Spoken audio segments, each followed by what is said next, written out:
എൻ്റെ പേര് നീനു എബ്രഹാം. ഞാൻ ചങ്ങനാശ്ശേരി, കോട്ടയം ചങ്ങനാശ്ശേരിയിൽ നിന്നാണ് വരുന്നത്. ഞാൻ ഇവിടെ ഫസ്റ്റ് ടൈം കൃപാസനത്തെക്കുറിച്ച് അറിയുന്നത് എൻ്റെ മമ്മി വഴി തന്നെയാണ്.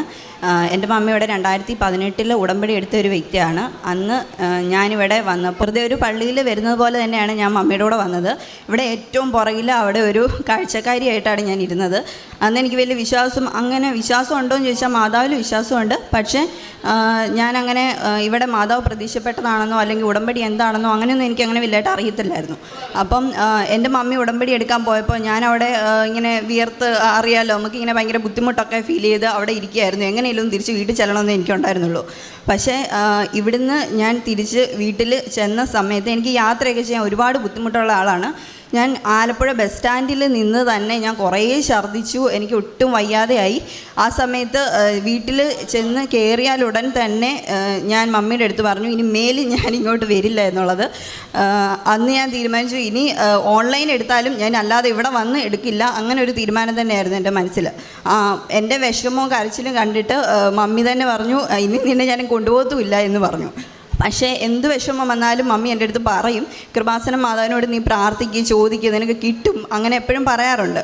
പക്ഷേ എനിക്കങ്ങനെ സാധാരണ എല്ലാ മാതാവിനെയും നമ്മൾ ഫോട്ടോസൊക്കെ എനിക്ക് ഭയങ്കരമായിട്ട് ഇഷ്ടപ്പെടുന്ന ഒരു വ്യക്തിയാണ്. പക്ഷേ ഈ മാതാവിൻ്റെ ഫോട്ടോ കണ്ടിട്ട് അങ്ങനെ എനിക്ക് വലിയ ഇഷ്ടമൊന്നും തോന്നിയില്ല. എന്തോ എനിക്ക് അപ്പോൾ അങ്ങനെ പ്രാർത്ഥിക്കാനൊന്നും തോന്നിയിട്ടില്ലായിരുന്നു. പക്ഷേ അതിനുശേഷം ഞാൻ ഒരു നേഴ്സാണ്, ഞാൻ ഡൽഹിയിൽ വർക്ക് ചെയ്യാൻ പോയിരുന്നു. അതുകൊണ്ട് തന്നെ എനിക്ക് മമ്മി ഉടമ്പടി പ്രാർത്ഥിക്കുന്നതോ അല്ലെങ്കിൽ എപ്പോഴാണ് പ്രാർത്ഥിക്കുന്നത് അങ്ങനെയൊന്നും എനിക്കറിയില്ല. പിന്നെ ഞാൻ അവിടെ ഡൽഹിയിൽ ചെന്നതിന് ശേഷം എനിക്ക് ഡ്യൂട്ടിയിലൊക്കെ ഭയങ്കര കഷ്ടപ്പാടും ബുദ്ധിമുട്ടുകളും ഒക്കെ വരുമ്പോൾ ഞാൻ എപ്പോഴും മമ്മിയെ വിളിച്ച് ഇങ്ങനെ കരഞ്ഞുകൊണ്ടേ ഇരിക്കും. എനിക്ക് ബുദ്ധിമുട്ടാണ്, എനിക്ക് ചെയ്യാൻ പറ്റുന്നില്ല, അങ്ങനെയാണ് ഇങ്ങനെയാണ്. എല്ലാ ദിവസവും എനിക്ക് എന്തെങ്കിലും വയ്യാഴിക കാണും. എനിക്ക് മൈഗ്രെയിൻ ഉള്ളതാണ്, കാല് കുറേ നേരം നിന്ന് കഴിയുമ്പോൾ കാല് നീര് വെക്കും, അങ്ങനെ ഒത്തിരി ബുദ്ധിമുട്ടുകളുള്ള ഒരാളാണ്. അപ്പം എല്ലാ ദിവസവും എന്തെങ്കിലും വയ്യാഴിക കാണും. അപ്പം ചിലരൊക്കെ എന്നെ കളിയാക്കി പറയും നീ നിത്യരോഗിയാണോ, നിനക്ക് എപ്പോഴും ഇങ്ങനെ അസുഖങ്ങൾ വന്നുകൊണ്ടിരിക്കുന്നതെന്ന് ചോദിക്കും.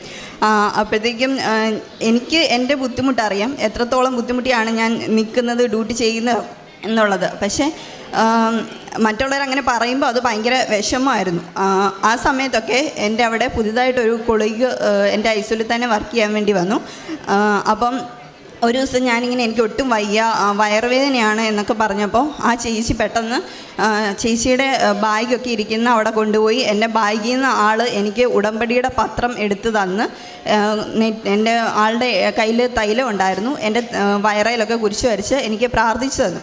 അപ്പോഴത്തേക്കും പെട്ടെന്ന് തന്നെ എൻ്റെ വയറുവേദന മാറി. അപ്പം എനിക്ക് പെട്ടെന്ന് ആളെന്നോട് ചോദിച്ചു നിനക്ക് അറിയാമോ കൃപാസനം മാതാവിൻ്റെ ഈ പത്രം ഈ തൈലം അവിടെ പോയി പ്രാർത്ഥിച്ച് ഇതൊക്കെ മാറുമെന്ന് പറഞ്ഞു. അപ്പം ഞാൻ വലിയ ഗമയിലൊക്കെ പറഞ്ഞു എൻ്റെ മമ്മി അവിടെ പോയി എടുത്തിട്ടുള്ളതാണ്, എനിക്കറിയാം ഇതൊക്കെ എന്നുള്ള രീതിയിൽ ഞാനിങ്ങനെ സംസാരിച്ചു. പക്ഷേ അതിനുശേഷം ആളെന്നെ എപ്പോഴും ഇങ്ങനെ അവിടെ തന്നെ പള്ളികളിലൊക്കെ കൂട്ടിക്കൊണ്ട് പോകും. എനിക്ക് ലീവുള്ള സമയത്തൊക്കെ ഞാനങ്ങനെ പള്ളിയിലൊന്നും പോകത്തില്ല. ആ സമയത്ത് ഒരു ദിവസം ലീവൊക്കെ കിട്ടുന്ന സമയത്ത് ബാക്കി പണികളൊക്കെ ചെയ്യാനുള്ള തിടുക്കമായിരിക്കും. അപ്പോഴത്തേക്കും ആളെന്നെ ഇങ്ങനെ കണ്ടിന്യൂസ് ഫോൺ വിളിച്ചുകൊണ്ടിരിക്കും, നീ പള്ളിയിൽ വാ, എൻ്റെ കൂടെ വാ എന്നൊക്കെ പറഞ്ഞ് എന്നെ വിളിക്കും. അപ്പോൾ അങ്ങനെ ചെല്ലുമ്പോഴത്തേക്കും എനിക്ക് ഭയങ്കരമായിട്ട് ശരിക്കും അത്ഭുതം തോന്നി. ചേച്ചി ഇങ്ങനെ ഓടി നടന്ന് പത്രം കൊടുക്കും. വഴിയിലിരിക്കുന്നവർക്കെല്ലാം അവിടെ ഡൽഹി എന്നൊക്കെ പറഞ്ഞാൽ ഫുള്ളിങ്ങനെ ആൾക്കാർ റോഡിലൊക്കെ ഇങ്ങനെ ഇരിപ്പുണ്ടായിരിക്കും. ഒരു നേരത്തെ ആഹാരത്തിന് വേണ്ടി തന്നെ കൈനീട്ടി നിൽക്കുന്ന ആൾക്കാരുണ്ട്. അപ്പോൾ അവർക്കൊക്കെ ചേച്ചി ഫുഡ് മേടിച്ച് കൊടുക്കും. അവിടെ മാതാവിനെക്കുറിച്ച് പറയും, ഇങ്ങനെ പത്രം കൊടുക്കും, കൃപാസനത്തെക്കുറിച്ച് സംസാരിക്കും. ആളുടെ ഏറ്റവും വലിയ പ്ലസ് പോയിൻ്റ് എന്ന് പറഞ്ഞാൽ ആൾക്ക് അക്രൈസ്തവിയായിട്ടുള്ള ആളാണ്. ഒരു പ്രെയർ പോലും ആൾക്ക് അറിയില്ല. എല്ലാം ഫോണിൽ നോക്കിയാണ് ഇങ്ങനെ ചൊല്ലുന്നത്. അത് മലയാളം വായിക്കാനും അറിയില്ല, ഇംഗ്ലീഷിലാണ് ഫുള്ള് പ്രെയർ എല്ലാം നോക്കി ചൊല്ലുന്നത്.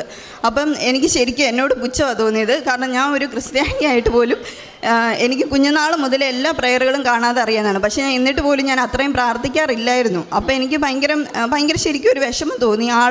ഇത്ര ഇതായിട്ട് ഇങ്ങനെ ഡെഡിക്കേറ്റ് ചെയ്ത് പ്രാർത്ഥിക്കുന്ന കണ്ടപ്പോഴത്തേക്കും അന്ന് ഞാൻ തീരുമാനിച്ചു ഞാനിവിടെ വന്ന് ഉടമ്പടി എടുത്തിരിക്കുമെന്നുള്ളത്. അതിനുശേഷം ഞാൻ അവിടുന്ന് എനിക്ക് എപ്പോഴും ഇങ്ങനെ എന്തെങ്കിലുമൊക്കെ വയ്യാഴിക വരുന്നതായതുകൊണ്ട് തന്നെ വീട്ടിലെല്ലാവർക്കും എപ്പോഴും ടെൻഷനാണ് എന്നെ ഓർത്ത്. എന്നും എന്നെ വിളിക്കും, എന്താ ഇന്ന് എന്ത് വയ്യാഴികയാണെന്ന് ചോദിച്ചിട്ടാണ് വിളിക്കുന്നത്. അപ്പം ഞാൻ അതുമല്ല, എനിക്ക് പുറത്തേക്ക് പോകാനായിട്ട് ഗൾഫ് കൺട്രീസിൽ എവിടെയെങ്കിലും പോകാം എന്നുള്ള രീതിയിൽ തന്നെ ഞാൻ ചിന്തിച്ചിരുന്നു. അപ്പോൾ അതിനു മുമ്പ് എനിക്ക് എങ്ങനെയെങ്കിലും എൻ്റെ വയ്യാഴിക അസുഖങ്ങളൊക്കെ മാറ്റണം, ആ ഒരു ചിന്തയായിരുന്നു എൻ്റെ മനസ്സിൽ. അപ്പം എനിക്കറിയാം മരുന്നുകളൊക്കെ ഒരുപാട് ഞാൻ കഴിച്ചിട്ടുള്ളതാണ്, പെയിൻ കില്ലേഴ്സും അങ്ങനെയൊക്കെ ഒത്തിരി കഴിച്ചിട്ടുള്ളതാണ്. എനിക്ക് ഒരു മാറ്റം ഉണ്ടാകാറില്ല. അതുകൊണ്ട് തന്നെ ഞാൻ വിചാരിച്ചു എന്തായാലും ഇവിടെ വന്ന് ഉടമ്പടി എടുത്തതിന് ശേഷം മാത്രമേ എനിക്കത് മാറത്തുള്ളൂ എന്ന് ഞാൻ വിചാരിച്ചു. ഞാൻ റിസൈൻ ചെയ്ത് നാട്ടിൽ വന്ന് 1 വർഷം മുമ്പ് ഞാൻ വിചാരിച്ചു ഞാൻ ഓൺലൈൻ ഉടമ്പടി എടുക്കാമെന്ന്. കാരണം ഇവിടെ വന്ന ആ ഫസ്റ്റ് എക്സ്പീരിയൻസ് ഉള്ളത് കാരണം ഞാൻ മനസ്സിൽ വിചാരിച്ചു ഓൺലൈൻ ഉടമ്പടി എടുക്കാം എന്ന് വിചാരിച്ചു. അതാകുമ്പം പത്രം ഒന്നും കൂടി കൊടുക്കണ്ടല്ലോ, എല്ലാവർക്കും ഇങ്ങനെ ഷെയർ ചെയ്ത് കൊടുത്താൽ പോരെ. അപ്പോൾ അങ്ങനെ ഒരു ചിന്തയിൽ ഞാൻ ഓൺലൈൻ ഉടമ്പടി എടുത്തു വെച്ചു. പക്ഷേ പ്രാർത്ഥനകളും കുർബാനയും ഒക്കെ ഞാൻ എന്നും കൂടുമായിരുന്നു. അതുകൊണ്ട് തന്നെ എനിക്ക് ആദ്യം തന്നെ എനിക്ക് മാതാവ് കുറേ ഞാൻ വെച്ച നിയമങ്ങളെല്ലാം എനിക്ക് സാധിച്ചു തരികയുണ്ടായി. അപ്പം അതിലാദ്യം എനിക്ക് സാധിച്ചു തന്നെന്ന് പറഞ്ഞാൽ 15 വർഷമായിട്ട് എനിക്ക് മൈഗ്രെയിൻ ഉള്ളൊരു വ്യക്തിയാണ്.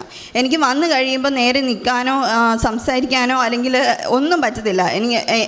ഞാൻ ICUയിൽ വർക്ക് ചെയ്യുന്ന സമയത്തൊക്കെ എൻ്റെ പേഷ്യൻറ്റിനെ വേറെ ചേച്ചിമാരൊക്കെയാണ് നോക്കിക്കൊണ്ടിരുന്നത്. എനിക്ക് മൈഗ്രെയിൻ ആണെന്ന് പറയുമ്പോഴേ അവർ പറയും നീ പൊക്കോളാൻ പറയും. കാരണം അത്രയ്ക്കും എനിക്ക് വയ്യാതെയാകും. കണ്ടിന്യൂസ് 1 വീക്കൊക്കെ എനിക്ക് ഇങ്ങനെ വന്നുകൊണ്ടേയിരിക്കും. 7 ദിവസത്തിലും എനിക്ക് മൈഗ്രെയിനായിട്ട് മരുന്നുകൾ കഴിച്ചുകൊണ്ട് തന്നെ ഞാൻ ഇരിക്കേണ്ട അവസ്ഥകൾ വന്നിട്ടുണ്ട്. എന്നെ കാണുന്നവരെല്ലാവരും ആദ്യം ചോദിക്കുന്നത് നിൻ്റെ മൈഗ്രെയിനൊക്കെ മാറിയോ എന്നാണ് ചോദിക്കുന്നത്. അതുകൊണ്ട് തന്നെ എനിക്കതെങ്ങനെയെങ്കിലും മാറണം എന്നുള്ളതായിരുന്നു. 15 വർഷമായിട്ട് ഞാൻ ഒത്തിരി മരുന്നുകളും എല്ലാം കഴിച്ചു. അതുപോലെ തന്നെ എൻ്റെ ലൈഫ് സ്റ്റൈൽ തന്നെ ഞാൻ ഒരുപാട് മാറ്റങ്ങൾ വരുത്തി നോക്കി. പക്ഷെ ഒന്നും കൊണ്ട് ഒരു പ്രയോജനം ഉണ്ടായില്ല.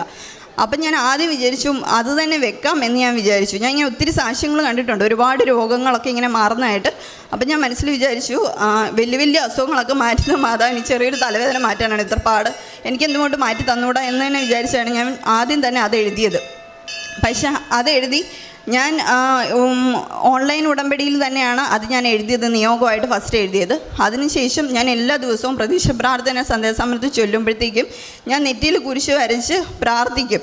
അപ്പം എനിക്ക് എണ്ണയും അങ്ങനെയൊന്നുമില്ല. അപ്പം മമ്മിയുടെ കാശുരൂപമൊക്കെ അടിച്ചു മാറ്റിക്കൊണ്ടായി നടക്കുന്നത് എപ്പോഴും. അപ്പോഴത്തേക്കും ആ എണ്ണ ഉപയോഗിച്ചാണ് ഞാൻ എപ്പോഴും തേക്കുകയും കുരിശ് വരയ്ക്കുകയും പ്രാർത്ഥിക്കുകയും ഒക്കെ ചെയ്യുന്നത്. അപ്പം 1 മന്ത് കഴിഞ്ഞു, 2 മന്ത് കഴിഞ്ഞു, 3 മന്ത് കഴിഞ്ഞു, ഒരു 4 മന്തൊക്കെ ആയി കഴിഞ്ഞപ്പോഴത്തേക്കും മമ്മി എന്നോട് ചോദിച്ചു നിനക്കിപ്പോൾ തലവേദനയൊന്നും വരാറില്ല, എന്നാ പറ്റി ഒന്നും പറയുന്നില്ലല്ലോ എന്ന് ചോദിച്ചു. അപ്പോൾ എനിക്ക് മനസ്സിലായി എൻ്റെ തലവേദന ഞാൻ പോലും അറിയാതെ തന്നെ അത് മാറി എന്നുള്ളത്. എനിക്കത് ഭയങ്കര സന്തോഷമായിരുന്നു. കാരണം കുഞ്ഞുനാൾ മുതൽ എനിക്ക് എപ്പോഴും ഈ തലവേദന കാരണം എൻ്റെ എല്ലാ പബ്ലിക് എക്സാമുകൾക്കും, അത് സ്കൂൾ ഏജ് തൊട്ടുള്ള എൻ്റെ എല്ലാ പബ്ലിക് എക്സാമിനും എനിക്ക് മൈഗ്രെയിൻ വരാറുണ്ട്. എനിക്കൊന്നും പഠിക്കാൻ പറ്റത്തില്ല. അത് കാരണം എനിക്ക് ഭയങ്കര സന്തോഷമായിരുന്നു. ശരിക്കും ഞാൻ റിയലൈസ് ചെയ്തു എനിക്ക് അത് മാറി എന്നുള്ള ഒരിത് വന്നപ്പം എനിക്ക് ഒത്തിരി സന്തോഷമായിരുന്നു. അതിനുശേഷം രണ്ടാമതായിട്ട് ഞാൻ വെച്ചതെന്ന് പറഞ്ഞാൽ എനിക്ക് കോവിഡ് ഒരു 3 ഇയർ മുമ്പായിട്ട് എനിക്ക് കോവിഡ് വന്നിരുന്നു. കോവിഡ് വന്ന സമയത്ത് എനിക്ക് ഭയങ്കര ഡിഫിക്കൽറ്റി ആയിരുന്നു, ബ്രീത്തിങ് പ്രോബ്ലം ഉണ്ടായിരുന്നു. അതുപോലെ തന്നെ എൻ്റെ ബോൺസിനൊക്കെ ഭയങ്കര വേദനയായിരുന്നു, ഭയങ്കര വീക്കായിരുന്നു ഞാൻ. ആ സമയത്ത് എനിക്ക് മുട്ട് എനിക്ക് മടക്കി മുട്ട് കുത്താനോ ഇരിക്കാനോ ഒന്നും പറ്റത്തില്ലായിരുന്നു. അപ്പോൾ ഞാൻ പണ്ട് മുട്ട് കുത്തിയൊക്കെ എപ്പോഴും പ്രാർത്ഥിക്കുമായിരുന്നു. പക്ഷേ മുട്ട് കുത്താൻ പറ്റാത്ത എനിക്കെന്തോ ഭയങ്കര വിഷമം പോലെയായിരുന്നു. പള്ളിയിലൊക്കെ നമ്മൾ കുർബാനയുടെ സമയത്ത് മുട്ട് കുത്തേണ്ട സമയത്ത് പോലും ഞാൻ ഇരിക്കുക പെട്ടെന്ന് ചെയ്യുന്നത്. കാരണം ചെന്ന് കഴിഞ്ഞ് മുട്ട് കുത്താൻ പോലും എനിക്ക് പറ്റത്തില്ല, ഞാൻ പെട്ടെന്ന് തന്നെ ഇരിക്കും. ആ സമയത്ത് ഒരു ദിവസം ഞാൻ ഇതുപോലെ എപ്പോഴും കുരിശ് വരയ്ക്കുമ്പോൾ ഞാൻ എണ്ണയും തൈലും ഉപ്പും ഒക്കെ തന്നെ എൻ്റെ ആശ്രയം. ഞാൻ എപ്പോഴും അത് പുരട്ടി ഇങ്ങനെ മുട്ടയിൽ കുരിശ് വരച്ച് പ്രാർത്ഥിക്കും. മമ്മി ഫുൾ ടൈം മുട്ട കുത്തി നിന്നാണ് കുരിശൊക്കെ വരയ്ക്കുന്നത്. ആ സമയത്ത് ഞാൻ ഇങ്ങനെ കസേരയിലൊക്കെ കയറി ഇരുന്നാണ് കുരിശ് വരയ്ക്കുന്നത്. കാരണം എന്നെ നിർബന്ധിക്കാറില്ല, മുട്ടുവേദന ആയതുകൊണ്ട് നിർബന്ധിക്കാറില്ല. പക്ഷെ ഞാൻ എന്നും കുർബാനയ്ക്ക് പോയിക്കൊണ്ടിരുന്ന സമയത്ത് ഒരു ദിവസം ഞാൻ കുർബാനയ്ക്ക് പള്ളിയിൽ ചെന്ന് കഴിഞ്ഞിട്ട് ഞാനങ്ങനെ മുട്ട് കുത്തത്തില്ല. പക്ഷേ പെട്ടെന്ന് അന്നൊരു ദിവസം ഞാൻ മുട്ട് കുത്തിയുണ്ടായി. മുട്ട് കുത്തി കഴിഞ്ഞ് ഞാൻ അവിടെ ഇരിക്കുകയാണ്, നെറ്റിയെ കുരിശെല്ലാം വരച്ച് കഴിഞ്ഞ് ഇരിക്കുകയാണ്. അച്ഛൻ കുർബാനയ്ക്ക് വന്നു. ആ സമയത്ത് ഞാൻ എണ്ണീക്കാൻ പറ്റുന്നില്ല എനിക്ക്, ഞാൻ അവിടെ തന്നെ അങ്ങ് ഇരിക്കുകയാണ്. എനിക്ക് ഭയങ്കര വിഷമമായിപ്പോൾ, ഇതെന്നെ പറ്റിയാണ് എണ്ണീക്കാൻ പറ്റാത്ത, ആൾക്കാരൊക്കെ എന്നെ തന്നെ ശ്രദ്ധിക്കുകയാണല്ലോ എന്നുള്ള രീതിയിൽ ഭയങ്കരമായിട്ട് ഇൻട്രോവേർട്ടായിട്ടുള്ളൊരു വ്യക്തിയാണ് ഞാൻ. അപ്പോഴേക്കും എല്ലാവരും എന്നെ ശ്രദ്ധിക്കുന്നു എന്നുള്ളൊരു രീതി വന്നപ്പോൾ എനിക്ക് ഭയങ്കര വിഷമമായിരുന്നു. അപ്പോഴേക്കും ഞാൻ മനസ്സിൽ വിചാരിച്ചു ദൈവമേ എല്ലാവരും എന്നെ ശ്രദ്ധിക്കുകയാണല്ലോ, ഒന്ന് എണ്ണീക്കാൻ പറ്റുന്നില്ലല്ലോ എന്ന് പറഞ്ഞാൽ ഞാൻ കുറേ പരാക്രമം നടത്തിയിട്ടൊന്നും പറ്റുന്നില്ല. ഞാൻ എന്നിട്ട് അവിടെ തന്നെ മുട്ട തന്നെ ഞാൻ ഇരുന്നു. അത് കഴിഞ്ഞ് കുറേ നേരം കഴിഞ്ഞപ്പം കുർബാന സ്വീകരണത്തിൻ്റെ സമയമായപ്പോൾ പോലും എനിക്ക് മുട്ടയിൽ നിന്ന് എണ്ണീക്കാൻ ശ്രമിച്ചിട്ട് പറ്റുന്നില്ല. അപ്പം ഞാൻ പ്രാർത്ഥിച്ചു ദൈവമേ ഇതെന്തൊരു പരീക്ഷണം, എനിക്ക് എണ്ണീക്കാൻ പറ്റുന്നില്ലല്ലോ, കുർബാന സ്വീകരിക്കാൻ ഞാൻ ഇനി പോകേണ്ടി വരുമല്ലോ എന്ന് വിചാരിച്ചു. പക്ഷേ കറക്റ്റ് കുർബാന എഴുന്നള്ളിച്ച് താഴെ അച്ഛൻ കുർബാന സ്വീകരണത്തിന് കൊണ്ടുവന്ന സമയത്ത് ഞാൻ പോലും അറിയാതെ ഞാൻ പെട്ടെന്ന് ചാടി എണ്ണീറ്റു. ഞാൻ ശ്രമിക്കുന്നുണ്ടായിരുന്നു, പക്ഷേ പെട്ടെന്ന് ഞാൻ ചാടി എണ്ണീറ്റു. അത് ഞാൻ കുർബാന സ്വീകരിച്ച് കഴിഞ്ഞിട്ട് തിരിച്ചും വന്ന് ഞാൻ മുട്ട തന്നെയാണ് നിന്നത്. അന്ന് ആദ്യമായിട്ടാണ് എൻ്റെ മുട്ടും മടങ്ങി ഞാൻ ആ 3 വർഷങ്ങൾക്ക് ശേഷം ഒന്ന് മുട്ടക്കുത്തി നിന്ന് കുർബാന കൂടുന്നത്. പക്ഷെ അന്ന് ആ കുർബാന കൂടിയതിന് ശേഷം ഇന്ന് ഇവിടെ നിന്ന് കുർബാന കൂടിയപ്പം വരെ ഞാൻ കുർബാനയ്ക്ക് ഫുൾ ടൈം മുട്ടക്കുത്തി നിന്നാണ് കുർബാന കൂടുന്നത്. അതെനിക്ക് ഭയങ്കര ഒരു അത്ഭുതമായിട്ട് തോന്നി. കാരണം ഞങ്ങളുടെ ഇടവകയിലുള്ള കുറച്ച് പിള്ളേരൊക്കെ എൻ്റെ അടുത്ത് ഇങ്ങനെ കാണുമ്പോൾ ചോദിക്കാറുണ്ട്, ചേച്ചി എന്തിനാ ഈ ഫുൾ ടൈം മുട്ട കുത്തി നിൽക്കുന്നത്, മുട്ടുവേന എടുക്കത്തില്ലേ? അപ്പം ഞാൻ പറയും, ഇല്ല, എൻ്റെ കൃപാസന മാതാവ് എനിക്ക് മാറ്റി തന്ന അനുഗ്രഹമാണ് ആ മുട്ട കുത്തി നിൽക്കുന്നത്. അപ്പം എൻ്റെ അടുത്ത് പറയും, ചേച്ചി ഇങ്ങനെ മുട്ട കുത്തി നിൽക്കുന്ന കാരണം വീട്ടിൽ വന്നിപ്പോൾ അമ്മ എന്നെ വഴക്ക് പറയും, ആ കൊച്ചിനെ കണ്ടുപിടിക്കും ഇങ്ങനെ മുട്ടലൊക്കെ കുത്തി നിന്ന് കുർബാനയൊക്കെ കൂടുന്നത്, നീയൊക്കെ ആണെങ്കിൽ ഒന്ന് ഇരിക്കാം, ചെന്ന ഉടനെ ചാടിക്കറി ഇരിക്കുമെന്നും പറഞ്ഞ് എന്നെ ഇങ്ങനെ കളിയാക്കി സംസാരിക്കാറുണ്ട്. അത് കഴിഞ്ഞപ്പോഴത്തേക്കും ഇനി 3ാമതായിട്ട് എനിക്ക് കിട്ടിയ അനുഗ്രഹം എന്ന് പറയുന്നത് 4 വർഷങ്ങൾ ഞാൻ കുഞ്ഞുനാൾ മുതൽ എൻ്റെ പല്ല് ഭയങ്കരമായിട്ട് പൊങ്ങി വൃത്തികേടായിട്ടായിരുന്നു ഇരുന്നിരുന്നത്. മറ്റുള്ളവർക്ക് അറിയാം, അത് പല്ല് ഭയങ്കരമായിട്ട് പൊങ്ങിയിരിക്കുമ്പോൾ നമുക്ക് മറ്റുള്ളവരുടെ മുമ്പിൽ പോയി നിന്ന് സംസാരിക്കാൻ ആ ഒരു കോൺഫിഡൻസ് ഒന്നും കാണത്തില്ല. പ്രത്യേകിച്ച് ഇങ്ങനെ ഫ്രണ്ടിലൊക്കെ പോയി നിൽക്കാൻ പേടിയുള്ളത് കൊണ്ട് എപ്പോഴും പുറകോട്ട് വലിഞ്ഞു നിൽക്കുന്ന ഒരു ക്യാരക്ടറായിരുന്നു. അതുകൊണ്ട് തന്നെ എല്ലാവരും ഇങ്ങനെ എപ്പോഴും പല്ല് പൊങ്ങി എന്നൊക്കെ വരെ വിളിച്ച് കളിയാക്കിയിട്ടുണ്ട്.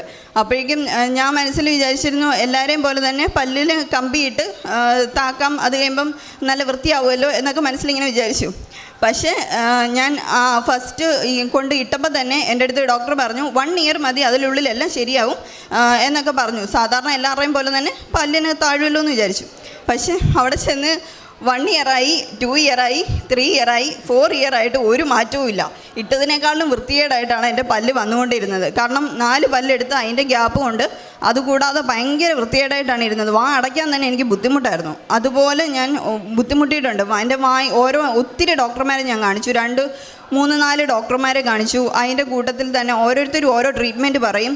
1 വർഷം ഒരു ഡോക്ടറാണെങ്കിൽ ട്രീറ്റ്മെൻറ്റ് ഒന്നും ശരിയാവാത്ത കാരണം ഞാൻ മാറ്റി വേറെ ഡോക്ടറിൻ്റെ അടുത്ത് പോകും. ഇത് തന്നെയായിരുന്നു സ്ഥിരം പരിപാടി. എൻ്റെ കയ്യിൽ നിന്ന് ഇഷ്ടം പോലെ കാശ് അതിൻ്റെ പേരിൽ പോയിട്ടുണ്ട്. അപ്പം ആദ്യമൊക്കെ എന്നെ എല്ലാവരും വഴക്ക് പറയുമായിരുന്നു, നീ മര്യാദയ്ക്ക് പ്രോപ്പറായിട്ട് കെയർ ചെയ്യാത്തതുകൊണ്ടോ അല്ലെങ്കിൽ കാണിക്കാത്തതുകൊണ്ടോ അങ്ങനെ ഇങ്ങനെയെന്നൊക്കെ. പക്ഷേ ഡോക്ടർമാരെല്ലാവരും തന്നെ പറയുന്നത് ഒരു കാര്യമായിരുന്നു, നിൻ്റെ മസിൽസിനൊന്നും ഒരു മൂവ്മെൻറ്റും ഇല്ല, മോണയിൽ ഒരു മസിൽസിനും മൂവ്മെൻറ്റ് ഇല്ല, അതുകൊണ്ടാണ് അങ്ങനെ മാറ്റം വരാത്തത്, എന്ത് ചെയ്തിട്ട് ഒരു കാര്യമില്ലെന്ന് പറഞ്ഞു. കാരണം ഓൾറെഡി കുറേ പ്രൊസീജിയറുകളെല്ലാം ചെയ്തിട്ടുണ്ട്, പക്ഷേ എന്നിട്ട് ഒരു മാറ്റവും ഇല്ല. അത് പോരാഞ്ഞിട്ട് ഓരോ പ്രൊസീജിയറുകൾ ചെയ്യുമ്പോഴും എൻ്റെ വായ്ക്കകം മൊത്തം പൊട്ടും, അൾസർ വരും. അത് പോടാതെ എൻ്റെ വായ്ക്കകത്ത് തൊലി മൊത്തം പോകും. അത് കാരണം എനിക്ക് ഒരു വക ഫുഡ് പോലും കഴിക്കാൻ പറ്റത്തില്ല. 4 വർഷമായിട്ട് ഞാൻ കട്ടിയുള്ള ഒരു ആഹാരവും കഴിക്കില്ല. കഞ്ഞി അങ്ങനെയുള്ള ചെറിയ ചെറിയ ആഹാരങ്ങളൊക്കെ മാത്രമാണ് ഞാൻ കഴിച്ചുകൊണ്ടിരുന്നത്. മറ്റുള്ളവർ കഴിക്കുമ്പോൾ ശരിക്കും ഞാൻ നോക്കി നിന്നിട്ടുണ്ട്. വേണമെന്നൊന്നും പറയത്തില്ലെങ്കിലും എനിക്ക് ഭയങ്കര വിഷമം തോന്നിയിട്ടുണ്ട്, കഴിക്കാൻ പറ്റത്തില്ലല്ലോ എന്ന് ഓർത്തിട്ട്. പക്ഷേ ഞാൻ ഇവിടെ വന്ന് ഉടമ്പടി എടുത്തതിന് ശേഷം ഞാൻ വെച്ച ഒരു നിയോഗമാണ്, ഞാൻ ഗൾഫ് കൺട്രീസിലോട്ട് പോകുന്നതിന് മുമ്പേ എൻ്റെ പല്ലിലെ ക്ലിപ്പ് എനിക്ക് മാറ്റി കിട്ടണം എന്നുള്ളത്. ഞാനിവിടെ വന്നതിന് ശേഷം മാതാവിനോട് ഞാൻ പ്രാർത്ഥിച്ചു, എൻ്റെ മാതാവേ, എനിക്കറിയില്ല എങ്ങനെ ഇത് താഴുമെന്ന് എനിക്കറിയില്ല, എന്ത് പ്രൊസീജിയറുകൾ ചെയ്യുമെന്നും എനിക്കറിയില്ല, കാണിക്കുന്ന ഡോക്ടറെ തന്നെ ഞാൻ പിന്നെയും കാണിക്കും, പക്ഷെ എനിക്കിത് മാറ്റി തരണമെന്ന് മാത്രമേ ഞാൻ പറഞ്ഞുള്ളൂ. ഞാൻ ഇവിടുന്ന് ഉടമ്പടി എടുത്തതിൻ്റെ പിറ്റേ ആഴ്ച തൊട്ട് ഡോക്ടർ തന്നെ എന്നോട് ഇങ്ങോട്ട് പറഞ്ഞു, ഇതെന്താ പറ്റിയെന്ന് അറിയില്ല, നിൻ്റെ പല്ലുകളൊക്കെ ഇപ്പോൾ മൂവ്മെൻറ്റ് ചെയ്യുന്നുണ്ട്, നിൻ്റെ മോണ പതുക്കെ പല്ലുകൾ അടുക്കാൻ തുടങ്ങി എന്നൊക്കെ പറഞ്ഞു. അതെനിക്ക് ഭയങ്കര സന്തോഷമായിരുന്നു. അന്ന് ഞാൻ ഒരുപാട് പ്രാർത്ഥിച്ചു. പക്ഷേ ഇടയ്ക്ക് ചെറിയ ചെറിയ പ്രൊസീജിയറുകളൊക്കെ ചെയ്യുമ്പോൾ പോലും വാ മൊത്തം ഇങ്ങനെ പൊട്ടുന്ന കാരണം എപ്പോഴും ഇങ്ങനെ ബ്ലഡിൻ്റെ ഒരു ഇത് എൻ്റെ വായിക്കകത്തുണ്ടായിരുന്നു. ഫുഡൊക്കെ കഴിക്കുമ്പോൾ ഭയങ്കര ബുദ്ധിമുട്ടാണ്. ഞാൻ അപ്പോഴത്തേക്കും പെയിൻ കില്ലറും അല്ലാതെ ഓയിൽമെൻറ്റുകളൊക്കെ വായിക്കകത്ത് തേക്കും. അപ്പോൾ അത് കാരണം എനിക്ക് ഭയങ്കര ദേഷ്യം വരും. എപ്പോഴും എല്ലാവരോടും ഇങ്ങനെ ഫുഡ് കഴിക്കുക അല്ലെങ്കിൽ എന്താണ് വണ്ണം വെക്കാത്ത അങ്ങനെയൊക്കെ ചോദിക്കുമ്പോൾ എനിക്ക് ഭയങ്കരമായിട്ട് ദേഷ്യം വരും. എൻ്റെ അവസ്ഥ ആരോടും പറയാൻ പറ്റത്തില്ല. പിന്നെ വീട്ടിൽ പറയുമ്പോഴാണെങ്കിലും അവർക്ക് ഭയങ്കര വിഷമം. ഓൾറെഡി എനിക്ക് എപ്പോഴും എന്തെങ്കിലും അസുഖങ്ങളുള്ളത് കൊണ്ട് അവർക്ക് ഭയങ്കര വിഷമമാണ്. ഞാനിങ്ങനെ പറയുമ്പോഴത്തേക്കും എൻ്റെ അടുത്ത് പറയും, അവർക്ക് ഒന്നുകൂടെ അവർ കാര്യം പപ്പയും മമ്മയൊക്കെ ചിലപ്പോൾ ഭയങ്കരമായിട്ട് വിഷമിക്കും. ഞാൻ ഫുഡ് കഴിക്കുന്ന സമയത്തൊക്കെ ആണെങ്കിലും അവരെന്നെ ഇങ്ങനെ നോക്കും, എൻ്റെ മുഖത്ത് എന്തെങ്കിലും എക്സ്പ്രഷൻ മാറുന്നുണ്ടോ എന്നൊക്കെ ഇങ്ങനെ നോക്കും. അപ്പം ഞാൻ പറയും കുഴപ്പമില്ല, വേദനയൊന്നും ഇല്ല എന്നൊക്കെ പറയും. പക്ഷേ ഞാൻ മാറിപ്പോയിരുന്ന കാര്യം വേദന കാരണം. ആ സമയത്തിലൊക്കെ പിന്നീട് പതുക്കെ എനിക്ക് തോന്നുന്നു ഉടമ്പടി എടുത്തിട്ട് ഓൺലൈൻ ഞാൻ ഉടമ്പടി എടുത്തിട്ട് 2ാം മാസം തൊട്ട് എൻ്റെ പല്ലിന് നല്ല മാറ്റം വരാൻ തുടങ്ങി. ഇപ്പം അതിനുശേഷം ഞാനിവിടെ നേരിട്ട് വന്ന് ഉടമ്പടി എടുക്കാനുള്ള കാര്യം ഞാൻ പറയാം. നേരിട്ട് ഞാനിവിടെ വന്ന് ഉടമ്പടി എടുക്കുന്നത്. അതിനു മുമ്പായിട്ട് ഞാൻ സൗദിയിൽ പോകാൻ വേണ്ടിയും ട്രൈ ചെയ്യുന്നുണ്ടായിരുന്നു. ഇതിൻ്റെ എല്ലാം കൂട്ടത്തിൽ തന്നെ സൗദിയിൽ പോകാൻ വേണ്ടി ട്രൈ ചെയ്യുന്നുണ്ടായിരുന്നു. ഞാൻ ഫസ്റ്റ് കുറേ ഇൻ്റർവ്യൂസൊക്കെ അറ്റൻഡ് ചെയ്തു, എല്ലാം ഫെയിലായി. അപ്പം ഞാൻ വിചാരിച്ചു ചെറിയ ഗൾഫ് കൺട്രീസിലോട്ട് പോലും പോകാനുള്ള ഒരു ഇത് എനിക്കില്ലേ എന്നുള്ളൊരു വിഷമമായിരുന്നു എനിക്ക്. കാരണം ഞാൻ അത്യാവശ്യം നല്ലോണം പഠിക്കും, പക്ഷേ എന്നിട്ട് പോലും എനിക്ക് ഭയങ്കര വിഷമമായിരുന്നു. ഒന്നും കിട്ടുന്നില്ലല്ലോ, ഒന്നും ശരിയാവുന്നില്ലല്ലോ. കൂട്ടുകാരൊക്കെ ആണെങ്കിലും എല്ലാവരും വെളിയിൽ പോയി, അതൊക്കെ ഓർത്തിട്ട് വീട്ടിലാണെങ്കിലും ചോദിക്കും, നിർബന്ധിക്കത്തില്ല, പക്ഷെ അവരിങ്ങനെ ചോദിക്കും എപ്പോഴും. അപ്പോഴത്തേക്കും ഞാൻ വിചാരിച്ചു ഇൻ്റർവ്യൂ, എൻ്റെ ചേച്ചി എൻ്റെ അടുത്ത് പറഞ്ഞു, നീ മാതാവിൻ്റെ ഉടമ്പടി കാശുരൂപമായിട്ട് ഇൻ്റർവ്യൂവിന് പോകും, നിനക്ക് ഉറപ്പായിട്ടും ഇൻ്റർവ്യൂ കിട്ടുമെന്ന് പറഞ്ഞു. അപ്പം ഞാൻ വിചാരിച്ചു ഉടമ്പടി ആദ്യ സമയത്തൊക്കെ ആയിരുന്നു ഉടമ്പടി ഞാൻ ഓൺലൈൻ എടുത്തതിന് ശേഷമായിരുന്നു ഞാൻ കാശുരൂപമായിട്ട് പോകും, പക്ഷേ പാസ്സാവത്തില്ല. പക്ഷെ അതെന്താണെന്ന് ചോദിച്ചാൽ എനിക്ക് ഉടമ്പടി കാശുരൂപം കൊണ്ട് പാസ്സാകുമോ അങ്ങനൊരു ചെറിയൊരു തോട്ട് എൻ്റെ കയ്യിലുണ്ടായിരുന്നു. കാരണം നമ്മൾ നല്ലപോലെ പറയണ്ടേ, ഇൻ്റർവ്യൂവിന് നമ്മൾ വാ തുറന്ന് പറയാതെ നമുക്കെങ്ങനെ ഇൻ്റർവ്യൂ കിട്ടുന്നതെന്നൊരു തോട്ട് എൻ്റെ മനസ്സിൽ എവിടെയോ കിടപ്പുണ്ടായിരുന്നു. പക്ഷേ അതിനുശേഷം എന്നോട് മമ്മി പറഞ്ഞു, നിനക്ക് എവിടെയൊക്കെ ഒരു വിശ്വാസം ചെറുതായിട്ടൊരു കുറവുണ്ട്, അതുകൊണ്ടായിരിക്കും ചിലപ്പം പൂർണ്ണമായിട്ടും അതങ്ങോട്ട് സാധിക്കാത്തതെന്ന് പറഞ്ഞു. അപ്പോഴത്തേക്കും എനിക്ക് തോന്നി ശരിയായിരിക്കും, കാരണം എവിടെയോ എന്തോ ഒരു എൻ്റെ കഴിവുകൊണ്ട് ചിലപ്പോൾ കിട്ടുമായിരിക്കും എന്നൊരു തോന്നൽ എൻ്റെ മനസ്സിലുണ്ടായിരുന്നത് കൊണ്ടായിരിക്കും. അത് കഴിഞ്ഞ് ഞാൻ ഓൺലൈനായിട്ടാണ് ഇൻ്റർവ്യൂ അറ്റൻഡ് ചെയ്യുന്നത്. ആ സമയത്ത് ഞാൻ ഒത്തിരി എല്ലാവരും ഇങ്ങനെ ചോദിക്കാൻ തുടങ്ങി, നിനക്കൊന്നും കിട്ടുന്നില്ലേ, ശരിയാവുന്നില്ല. അപ്പോൾ എനിക്ക് ഭയങ്കര വിഷമമാകാൻ തുടങ്ങി, എങ്ങനെയല്ലേ എനിക്ക് കിട്ടണം എന്നുള്ളൊരു വെപ്രാളമായിരുന്നു. അപ്പോഴത്തേക്കും ഞാൻ കാശുരൂപവും മാതാവിൻ്റെ ഇതും എല്ലാം എടുത്ത് വെച്ചിട്ട് തന്നെയാണ് ഞാൻ ഇൻ്റർവ്യൂ അറ്റൻഡ് ചെയ്ത്. ഞാൻ വെറും 5 ക്വസ്റ്റ്യനാണ് ഞാൻ പഠിച്ചത്. എനിക്കറിയില്ല, ആ 5 ക്വസ്റ്റ്യനാണ് അവരെന്നോട് ചോദിച്ചത്. ആ 5 ക്വസ്റ്റ്യന് 5ാമത്തേൻ്റെ ആൻസർ ഞാൻ പറഞ്ഞുകൊണ്ടിരിക്കുന്ന സമയത്ത് അവരെൻ്റെ അടുത്ത് അവരിങ്ങനെ അടുത്തത് ചോദിക്കാൻ വേണ്ടി ഇങ്ങനെ തയ്യാറാകുന്ന പോലെ ഇങ്ങനെ തോന്നി. അപ്പം ഞാൻ വിചാരിച്ചു, മാതാവേ എനിക്ക് 5 ക്വസ്റ്റ്യൻ ആ പടം ഞാൻ റെഫർ ചെയ്തിട്ട് പോലും ഉള്ളൂ, ഞാൻ ഒരു നേഴ്സായിട്ട് പോലും ബാക്കിയൊക്കെ തന്നെ കയ്യിൽ നിന്നിട്ട് പറയാം എന്നുള്ള രീതിയിൽ ഞാൻ ഇരിക്കുകയായിരുന്നു. അപ്പം 5ാമത്തെ ക്വസ്റ്റ്യൻ ആൻസർ പറഞ്ഞുകൊണ്ടിരിക്കുന്ന സമയത്ത് തന്നെ ഞാൻ മാതാവിനോട് പറഞ്ഞു, മാതാവ് ഇനി എന്തെങ്കിലും ചോദിച്ചാൽ ഞാൻ ഒന്നും പറയില്ല, കാരണം എൻ്റെ മൈൻഡ് മൊത്തം ബ്ലാങ്ക് ആയിട്ടിരിക്കുക, എന്നെ പറയേണ്ടത് എനിക്ക് അറിയില്ല എന്ന് പറഞ്ഞു. ആ സമയത്ത് 5ാമത്തെ ക്വസ്റ്റ്യൻ കഴിഞ്ഞ് 6ാമത്തെ ക്വസ്റ്റ്യനിലോട്ട് അവർ അടുത്ത ആൾ 2 പേരാണ് എന്നെ ഇൻ്റർവ്യൂ ചെയ്തത്. ഒരാൾ എന്നോട് 6ാമത്തെ ക്വസ്റ്റ്യൻ ചോദിക്കാൻ വേണ്ടി തുടങ്ങിയപ്പോൾ ഉടനെ അടുത്ത ആൾ എന്നോട് പറഞ്ഞു, ഓക്കെ നീനു ബൈ, ശരി എന്ന് പറഞ്ഞു. അപ്പം ഞാൻ വിചാരിച്ചു ഇതെന്നെ പറ്റി, പെട്ടെന്ന് ഞാൻ പറഞ്ഞുകൊണ്ടിരിക്കുന്നതിനിടയ്ക്ക് അവർ വെച്ചിട്ട് പോയെന്ന് വിചാരിച്ചു. 5 മിനിറ്റ് കഴിഞ്ഞപ്പോഴത്തേക്കും എനിക്ക് കോള് വന്നു, എന്നെ ഇൻ്റർവ്യൂവിന് സെലക്ട് ചെയ്തു എന്ന് പറഞ്ഞിട്ട്. അതെനിക്ക് ഭയങ്കര സന്തോഷമുള്ളൊരു കാര്യമായിരുന്നു. കാരണം പഠിച്ചിട്ട് എനിക്ക് കിട്ടാഞ്ഞ ഇൻ്റർവ്യൂ പഠിക്കാതെ എനിക്ക് കിട്ടിയെന്നുള്ളൊരു സന്തോഷമായിരുന്നു എനിക്ക്. അതിനുശേഷം ഞാൻ എക്സാമിനൊക്കെ ആണെങ്കിലും ഭയങ്കരമായിട്ട് ടെൻഷനും വെപ്രാളവും ഉള്ളൊരു കൂട്ടത്തിലാണ്. അപ്പോഴത്തേക്കും എക്സാമിന് പോകുന്ന സമയത്തൊക്കെ ആണെങ്കിലും എൻ്റെ ചേച്ചി പറയും, ആൾ ഉടമ്പടി ഒന്നും എടുത്തിട്ടില്ല, പക്ഷെ ഭയങ്കര വിശ്വാസമാണ്, ഇന്നിവിടെ ഉടമ്പടി എടുക്കാൻ വേണ്ടി വന്നിട്ടുണ്ട്. അപ്പോഴത്തേക്കും എൻ്റെ അടുത്ത് പറയും, നീ ഉപ്പിട്ട് ഒക്കെ പ്രാർത്ഥിക്കുന്ന നമ്മൾ ഇങ്ങനെ സാക്ഷ്യത്തിനകത്തൊക്കെ ഞാൻ ഒത്തിരി കേട്ടിട്ടുണ്ട്. അപ്പോൾ എൻ്റെ ചേച്ചി ഇങ്ങനെ പറഞ്ഞു തരും, നീ അങ്ങനെ ചെയ്യണം ഇങ്ങനെ ചെയ്യണം എന്നൊക്കെ പറഞ്ഞു തരും. കാരണം എനിക്ക് അങ്ങനെയൊക്കെ ചെയ്താൽ ഇനി എന്തെങ്കിലും പ്രശ്നമുണ്ടോ അങ്ങനെയൊക്കെ ഞാൻ ചിന്തിക്കുന്ന ഒരു കൂട്ടത്തില്ല. അപ്പോഴേക്കും അതുകൊണ്ട് എൻ്റെ അടുത്ത് പറയും, നീ ധൈര്യമായിട്ട് കാശുരൂപം കയറ്റിക്കോ, അല്ലെങ്കിൽ ധൈര്യമായിട്ട് ഉപ്പിട്ട് പ്രാർത്ഥിച്ചോ അങ്ങനെയൊക്കെ പറയും എൻ്റെ അടുത്ത്. അപ്പോഴത്തേക്കും ഞാൻ എക്സാം ഹോളിൽ ഒരാഴ്ച മുമ്പ് വരെ ഞാൻ എക്സാമിന് ഭയങ്കര പഠിത്തമൊക്കെ ആയിരുന്നു. പക്ഷേ എക്സാമിന് ഒരാഴ്ച മുമ്പ് ഞാൻ ഒരു സ്വപ്നം കണ്ടു. സ്വപ്നത്തിൽ മാതാവ് എന്നോട് പറയുകയുണ്ടായി, ഞാൻ ഫെയിലാവുമെന്ന്, എക്സാമിന് ഞാൻ തോറ്റു പോകുമെന്ന്. അപ്പം അങ്ങനെ സ്വപ്നം കണ്ടതുകൊണ്ട് എനിക്ക് ഒരു ഇതായിരുന്നു, ഞാൻ എന്തായാലും ഫെയിലാവുമല്ലോ, പിന്നെ എന്തിനാ ഞാൻ പഠിക്കുന്നേ എന്നുള്ളൊരു രീതിയായിരുന്നു. അപ്പോൾ ആ ഒരു 1 വീക്ക് ഞാൻ ഒരക്ഷരം പഠിക്കാതെ ഇങ്ങനെ തുള്ളിച്ചാടി നടക്കുമായിരുന്നു വീട്ടിൽ കൂടി. കാരണം ഏതായാലും ഞാൻ ഫെയിലാവുമല്ലോ, അപ്പോൾ പിന്നെ ഇനി പഠിച്ചിട്ട് കാര്യമില്ലല്ലോ, മാതാവ് സ്വപ്നത്തിൽ വന്നതല്ലേ, ഉടമ്പടി എടുത്തതല്ലേ, അപ്പോൾ മാതാവ് ഇങ്ങനെ സ്വപ്നത്തിൽ വന്ന് പറയണമെങ്കിൽ എന്തായാലും ഞാനിനി പാസ്സാവത്തില്ല എന്നുള്ളൊരു ചിന്തയായിരുന്നു എൻ്റെ മനസ്സിൽ. പക്ഷേ അതിനുശേഷം എക്സാമിന് തലേദിവസം വരെ എനിക്ക് ഒരു കുഴപ്പമില്ലായിരുന്നു. ഞാൻ തുള്ളിച്ചാടി എല്ലാം നടന്നു, കൂളായിട്ട് ഫുഡ് കഴിച്ചു, എല്ലാം ഇങ്ങനെ നടക്കുക. അത് കഴിഞ്ഞിട്ട് എക്സാമിന് കുറച്ച് മുമ്പ് തൊട്ട് ഭയങ്കരമായിട്ട് വെപ്രാളം തുടങ്ങി. അപ്പോഴത്തേക്കും ഞാൻ എക്സാം സെൻറ്ററിന് മുമ്പ് എൻ്റെ അപ്പയും ഞാനും കൂടാണ് എക്സാമിന് പോയത്. അപ്പോൾ അപ്പ എൻ്റെ അടുത്ത് പറഞ്ഞു, നീ എന്തിനാ പെട്ടെന്ന് വെപ്രാളപ്പെടുന്നതെന്ന് ചോദിച്ചു. ഞാൻ പറഞ്ഞു, നീ എല്ലാം പഠിച്ചിട്ടില്ലേന്ന് ചോദിച്ചു. ഞാൻ പറഞ്ഞു, പഠിച്ചിട്ടൊക്കെ ഉണ്ട് എന്നുള്ള രീതിയിൽ തന്നെ ഇങ്ങനെ നിന്നു. അത് കഴിഞ്ഞപ്പോഴത്തേക്കും ഞാൻ അവിടെ ചെന്നപ്പോഴത്തേക്കും അകത്ത് കയറി ചെന്നപ്പോഴത്തേക്കും അവിടെ ഇങ്ങനെ കുറേ പുസ്തകങ്ങളൊക്കെ എക്സാം ഹോളിൻ്റെ ഫ്രണ്ടിലായിട്ട് ഇങ്ങനെ വെച്ചിട്ടുണ്ട്, ഇങ്ങനെ വായിക്കാനൊക്കെ ആയിട്ട്. അപ്പം ആദ്യം ഞാൻ കാണുന്നത് കൃപാസനത്തിലൊരു പത്രം അവിടെ ഇരിക്കുന്നതായിട്ടാണ്, മാതാവിൻ്റെ ഒരു ഫോട്ടോ ഉള്ള ഒരു പത്രം അവിടെ ഇരിക്കുന്നതായിട്ടാണ് ഞാൻ കാണുന്നത്. അത് കണ്ടപ്പോൾ തന്നെ എനിക്ക് എന്തോ ഭയങ്കര ഒരു ടെൻഷൻ റിലീഫ് കിട്ടിയ പോലെയായിരുന്നു. എന്തോ എൻ്റെ ആരാണ്ട് കൂടെ ഉള്ള പോലത്തെ ഒരു ഫീലായിരുന്നു എനിക്ക്. അപ്പം ഞാൻ അത് കണ്ടപ്പോഴേ ഞാൻ ഓടിച്ചെന്ന് എടുത്തിട്ട് ഞാൻ തൊട്ട് മുത്തിയിട്ട് ഞാൻ പറഞ്ഞു, മാതാവേ, ഈ എക്സാം കഴിയുന്നിടം വരെ നീ എന്തൊക്കെയാണേലും എൻ്റെ കൂടെ കാണണം. ഇവിടെ കൃപാസനത്തിൽ പോലും കാണരുത്, അവിടെ എൻ്റെ കൂടെ കാണണം. അത് കഴിഞ്ഞിട്ട് എക്സാം കഴിഞ്ഞിട്ട് നീ പൊക്കോ, എനിക്കൊരു കുഴപ്പമില്ലെന്ന് ഞാൻ പറഞ്ഞു. അത് കഴിഞ്ഞ് എക്സാം ഹോളിൽ ഞാൻ കയറി. ആദ്യം എനിക്ക് ലോക്കറ്റ് കയറ്റണം എന്നുള്ളതായിരുന്നു എൻ്റെ മനസ്സ് മൊത്തം. അവരെന്നെ ഈ ലോക്കറ്റ് കണ്ടപ്പോൾ തന്നെ എൻ്റെ മുഖത്ത് നോക്കി ഒന്ന് ചിരിച്ചു. ചെക്ക് ചെയ്യുന്ന ആൾ എൻ്റെ മുഖത്തൊന്ന് നോക്കി ചിരിച്ചു. അപ്പോൾ എനിക്ക് മനസ്സിലായി, കയറ്റും, കുഴപ്പമില്ല എന്നുള്ള രീതിയിൽ തന്നെ ഞാൻ നിന്നു. അത് കഴിഞ്ഞ് എക്സാം ഹോളിൽ കയറി. 4 മണിക്കൂറിൻ്റെ എക്സാം. ഒരു ഇടയ്ക്കായിട്ട് ഒരു ബ്രേക്കുണ്ട്, ബ്രേക്കിന് ഇറങ്ങണം എന്നൊക്കെയാണ് മനസ്സിൽ വിചാരിച്ചുകൊണ്ട് കയറിയത്. പക്ഷേ എക്സാം ഹോളിൽ ചെന്ന് ഇരുന്നത് മാത്രമേ എനിക്ക് ഓർമ്മയുള്ളൂ. എക്സാം ഹോളിൽ ചെന്ന് ഇരുന്ന് കുറേ നേരം കഴിഞ്ഞപ്പം എൻ്റെ കൈയൊക്കെ ഫുള്ള് ഐസ് പോലെ ഇരിക്കുകയാണ്.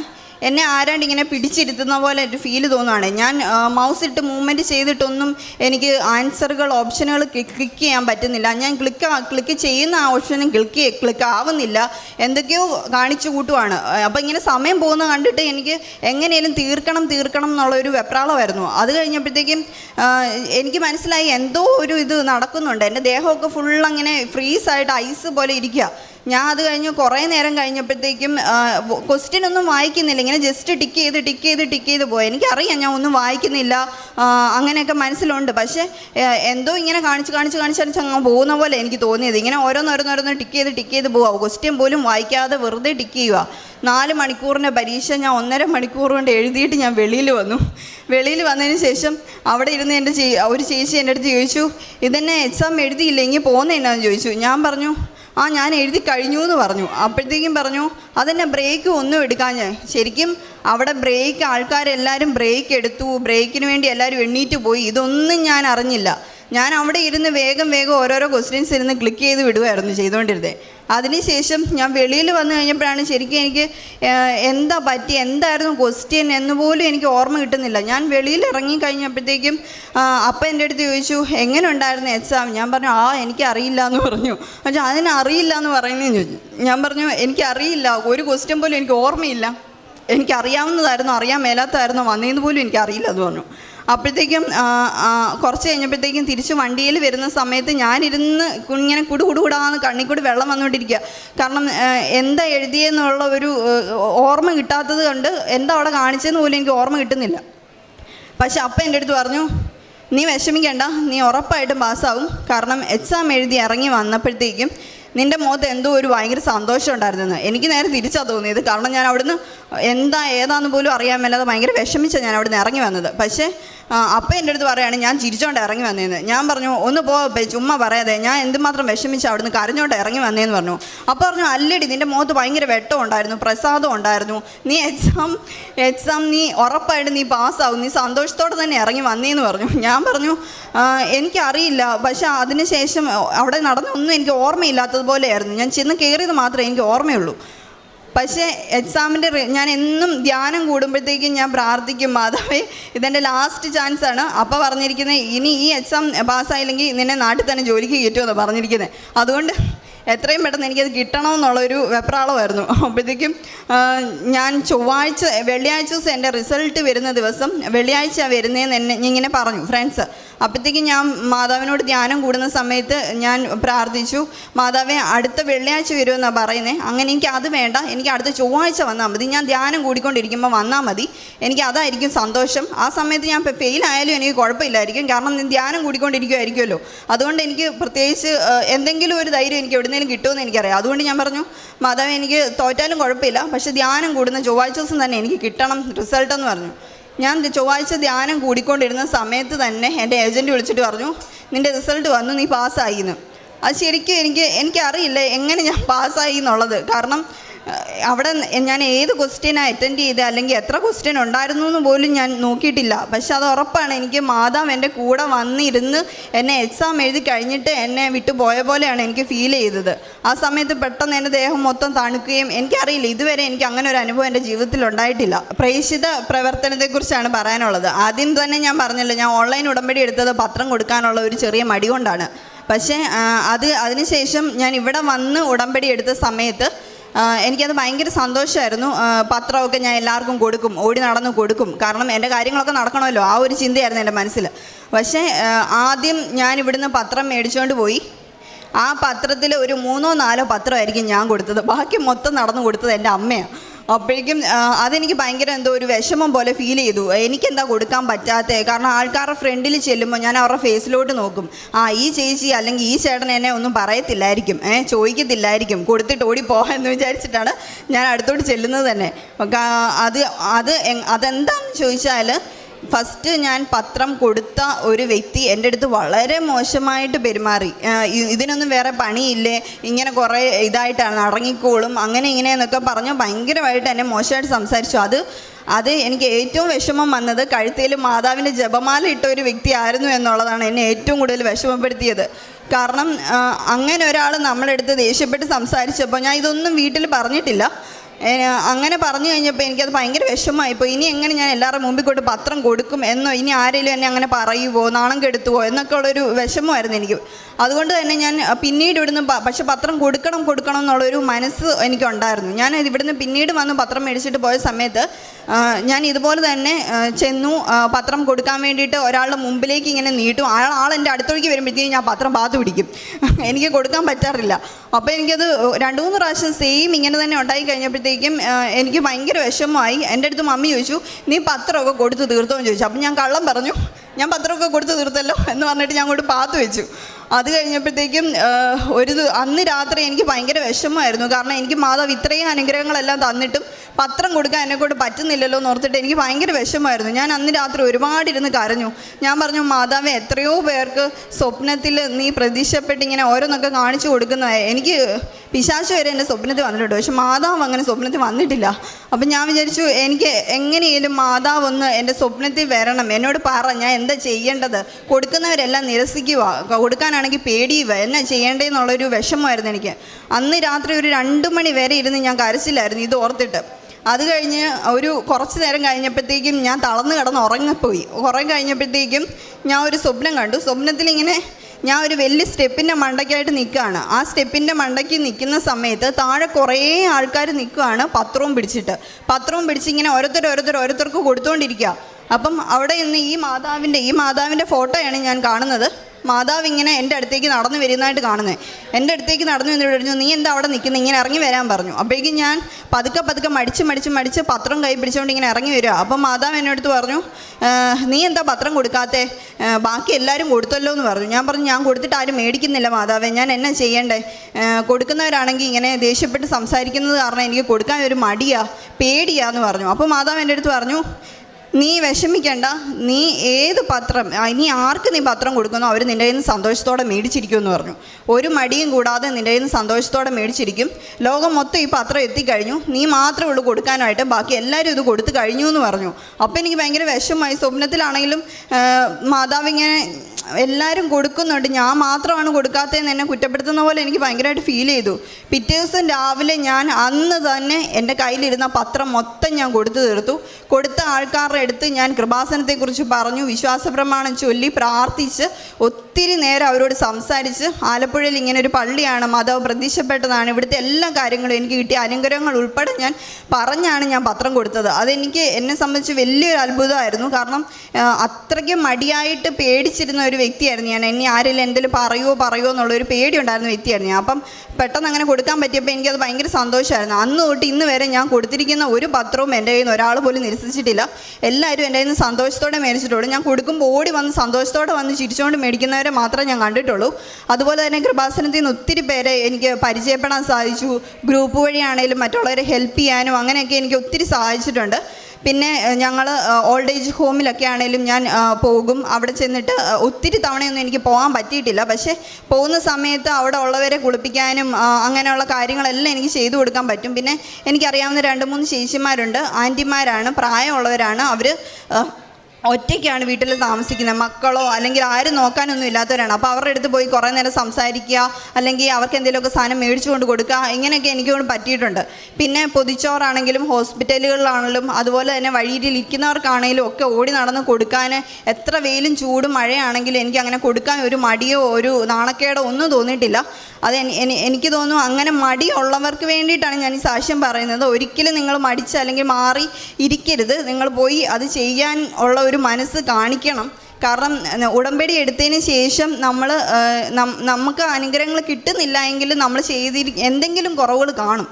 അത് മാതാവിനോട് തന്നെ ചോദിക്കുവാണെങ്കിൽ മാതാവ് നമുക്ക് പറഞ്ഞു തരും എന്ത് കുറവുകൊണ്ടാണ് നമ്മുടെ കാര്യങ്ങൾ സാധിക്കാത്തത്, അല്ലെങ്കിൽ നമ്മുടെ നിയോഗങ്ങൾ സാധിച്ച് കിട്ടാത്തത്. നിയോഗങ്ങൾ മാത്രമല്ല, ആത്മീയമായിട്ട് ഒരുപാട് മാറ്റങ്ങൾ എൻ്റെ ലൈഫിൽ ഉണ്ടായിട്ടുണ്ട്.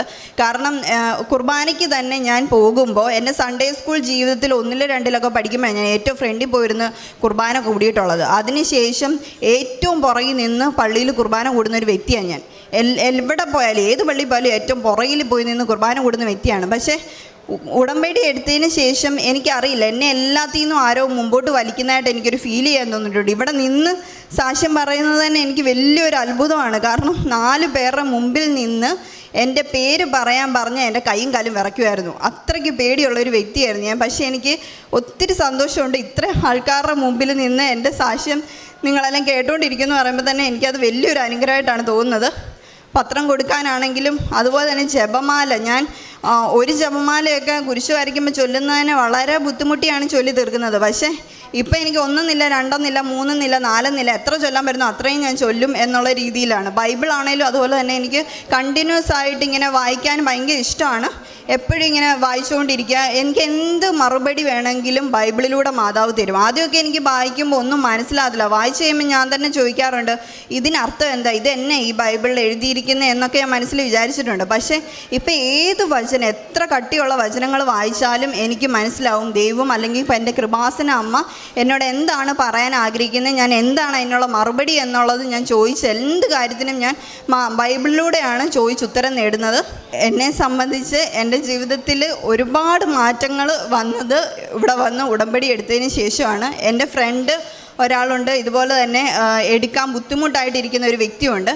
ആളും എക്സാം പാസ്സാവണേന്ന് ഞാൻ പ്രാർത്ഥിച്ചു. സെയിം അതുപോലെ തന്നെ ഞാൻ ഉടമ്പടി ലാസ്റ്റ് പുതുക്കിയ സമയത്ത് ഞാൻ വെച്ചത് ആൾ പാസ്സാവണേന്നായിരുന്നു. ഞാൻ വീട്ടിൽ ചെന്നപ്പോൾ തന്നെ അറിഞ്ഞു ആൾ പാസ്സായി എന്നുള്ളത്.